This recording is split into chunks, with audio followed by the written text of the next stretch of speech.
करणारा नेता आहे ते म्हणजे विदर्भरत्न डॉक्टर पंजाबराव देशमुख. डॉक्टर पंजाबराव देशमुख विद्यार्थ्यांच्या निवासासाठी सुरू केले श्रद्धानंद छात्रालय तर शिक्षणासाठी श्री शिवाजी विद्यालय. ते बहुजनांच्या मुलांसाठी असे ज्यांनी कार्य केले अनेक ते म्हणजे विदर्भरत्न डॉक्टर पंजाबराव देशमुख. डॉक्टर पंजाबराव देशमुख. सर्वप्रथम मी डॉक्टर पंजाबराव उपाख्य भाऊसाहेब देशमुख यांच्या प्रतिमेस अभिवादन करते व माझ्या भाषणाला सुरुवात करते. नमस्कार, माझे नाव शर्वरी गजानन भोकरे. मी आता 7वीमध्ये शिकते. मी आज तुम्हाला डॉक्टर पंजाबराव उपाख्य भाऊसाहेब देशमुख यांच्या जीवन कार्यावर माहिती सांगणार आहे.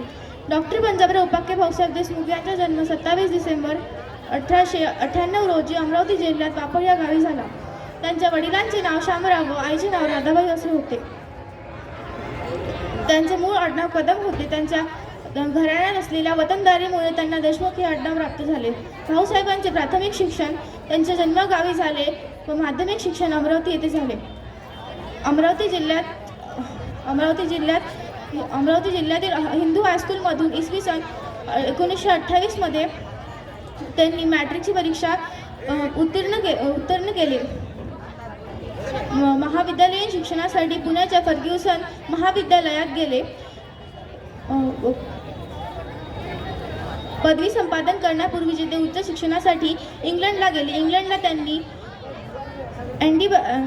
एडिनबरो विद्यापीठाची MA व ऑक्सफर्ड विद्यापीठाची DLET या पदव्या मिळवल्या. तेथे त्यांना वैदिक वाङ्मयातील धर्माचा उगम व विकास या प्रबंधाबद्दल डॉक्टरेट बहाल करण्यात आली. इंग्लंडला असतानाच त्यांनी वकिलीची पदवी संपादन केली.